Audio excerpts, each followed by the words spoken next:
The Pacific Ocean in April 2026 has become the world's most dangerous digital battleground. Here, beneath the golden hues of a tropical sunset, the USS Gerald R leads a carrier strike group through the contested waters of the Luzon Strait. Recent escalations following Operation Epic Fury have turned these waters into a powder keg. But the threat isn't coming from heavy cruisers. It is brewing far beyond the horizon in the form of a coordinated digital storm. This is Swarmageddon, a tactical nightmare where quantity attempts to overrule quality. The strategic stakes in the Indo-Pacific reached a breaking point this week. Through these narrow channels flows the lifeblood of the global economy, semiconductors from Taiwan and energy for the entire western seaboard. A blockade here doesn't just raise prices, it paralyzes modern civilization. As regional tensions hit a 10-year high, a new doctrine of saturation denial has emerged. Adversaries are no longer firing single-billion-dollar missiles. They are launching hundreds of low-cost autonomous drones to bleed the fleet dry. To survive, the Navy must master the geometry of saturation. It is a cold, mathematical assault. By launching 500 drones simultaneously, the enemy forces the defender into a resource-drain trap.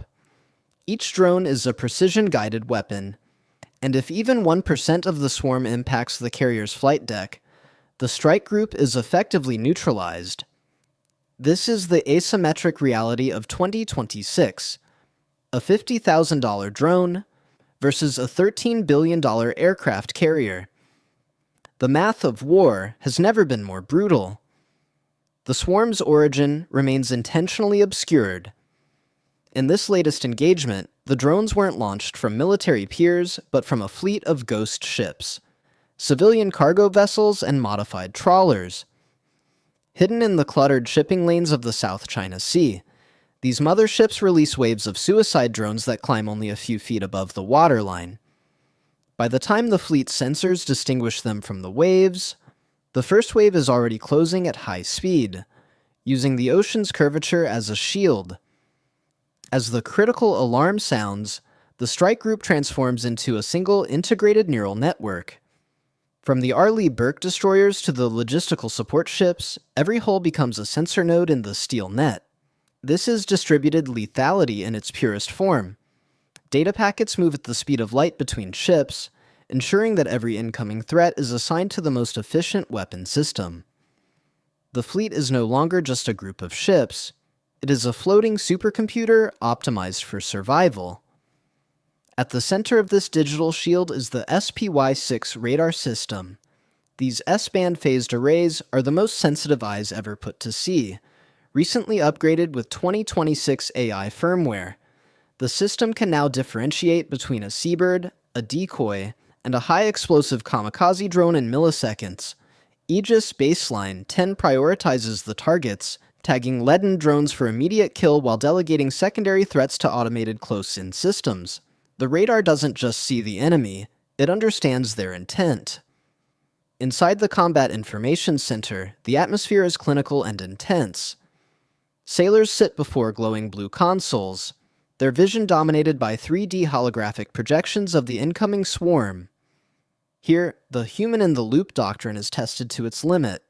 The AI suggests intercept solutions, balancing the use of million-dollar missiles against high-velocity cannons, while the commander provides the final authorization.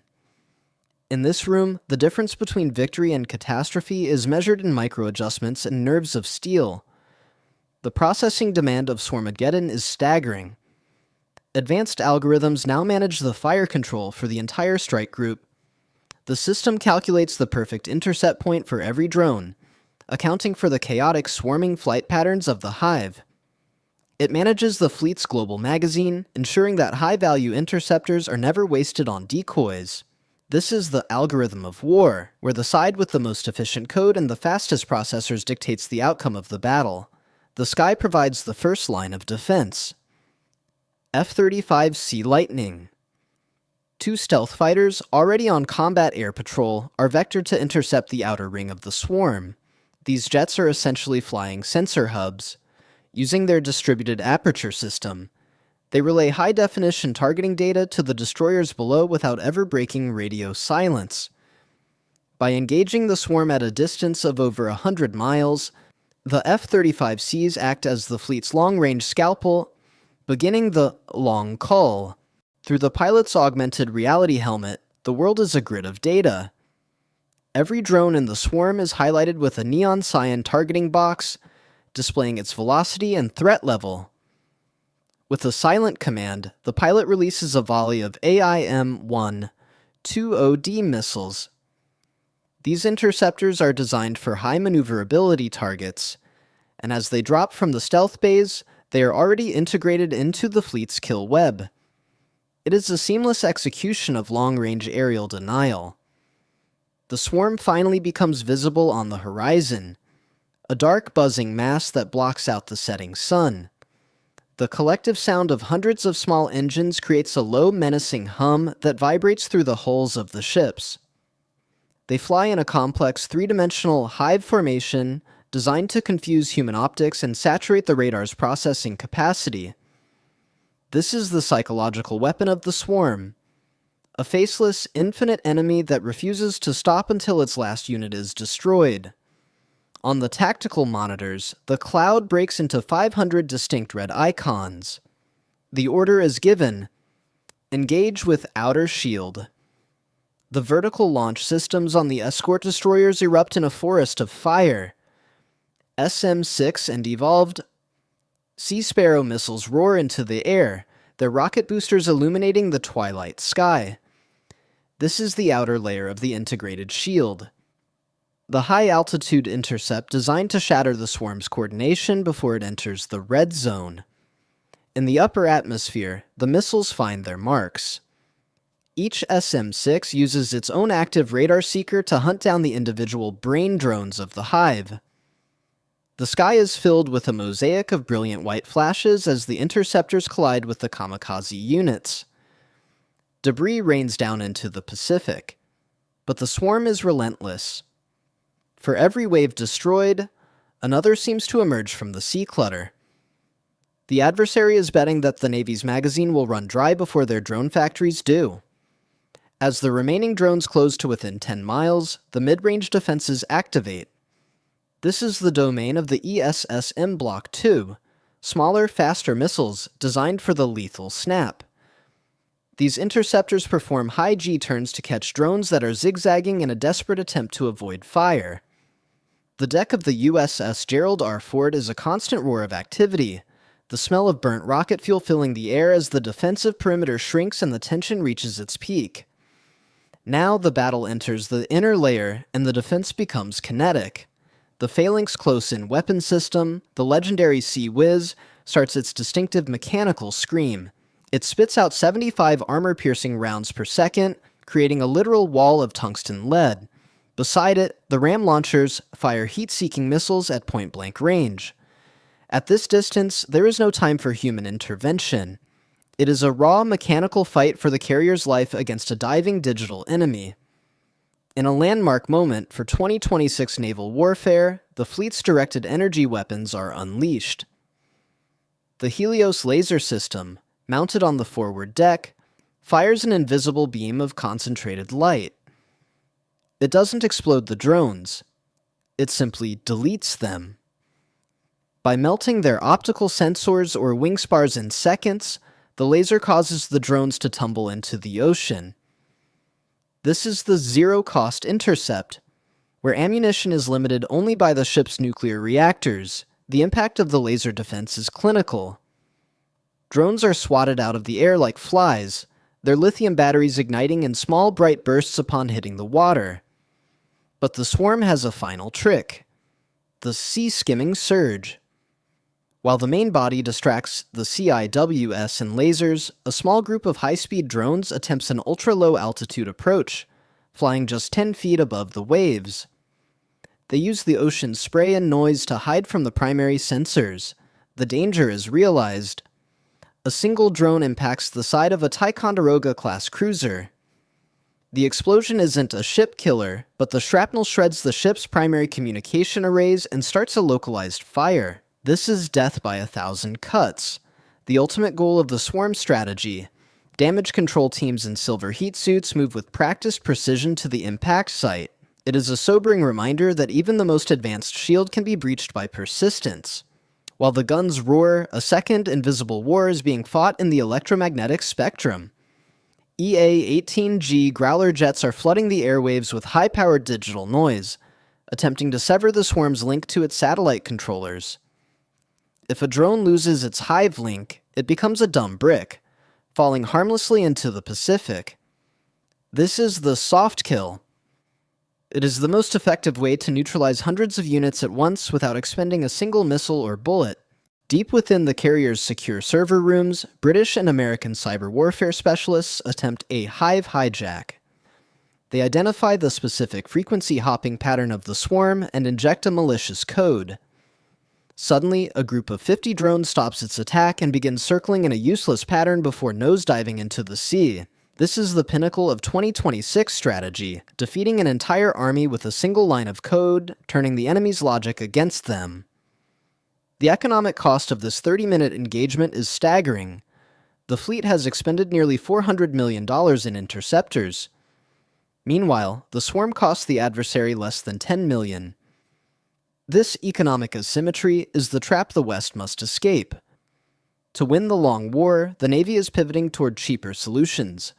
High-powered lasers, microwave weapons, and its own defensive swarms, currently being tested in the labs of DARPA and the Royal Navy. Beyond the tactical victory, the economic ripples are hitting global markets today, April 9th. On the screens of Navy Moments analysts, every tanker in the South China Sea has gone dark, turning off transponders to avoid detection.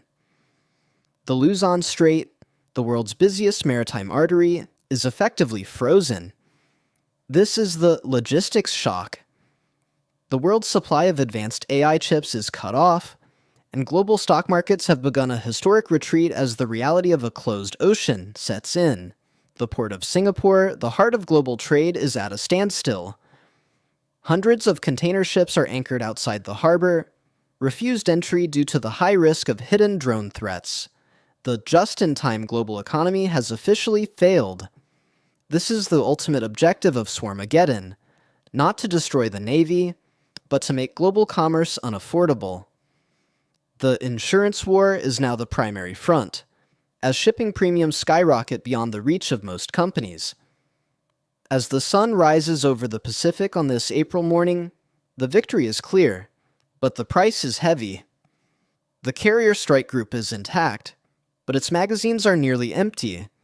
It must now withdraw to a secure base in Guam to rearm, a process that takes days.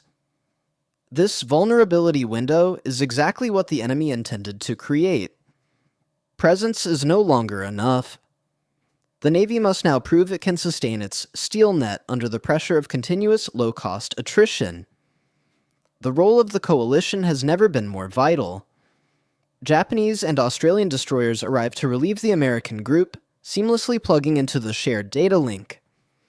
This coalesced defense ensures that the network never sleeps.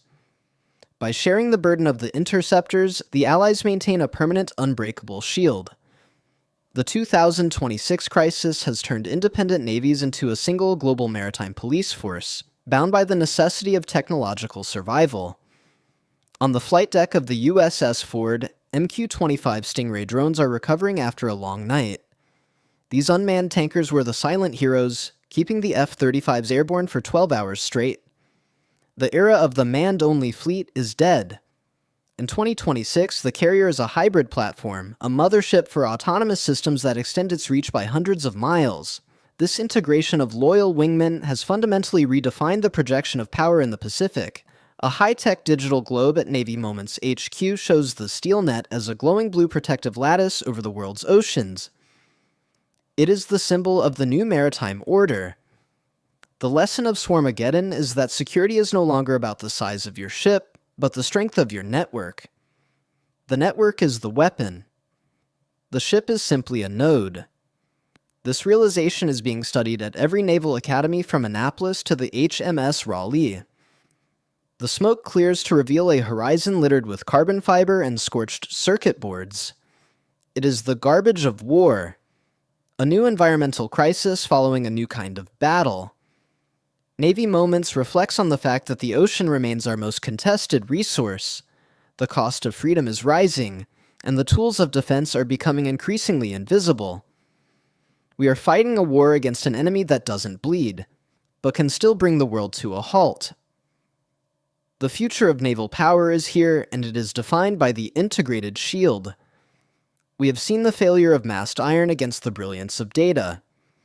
The carrier strike group survived because it evolved faster than the threat. In the coming years, ships will be built from the keel up as floating lasers and supercomputers. The 2026 Indo-Pacific crisis was a wake-up call that the world heard loud and clear. This is Navy Moments, bringing you to the sharp edge of 2026 naval strategy. Data is our compass, and technology is our shield. As the flags of the coalition continue to fly over the Pacific, one message remains. The sea lanes will stay open, but only for those who can master the swarm. Subscribe to stay on the front lines of maritime innovation.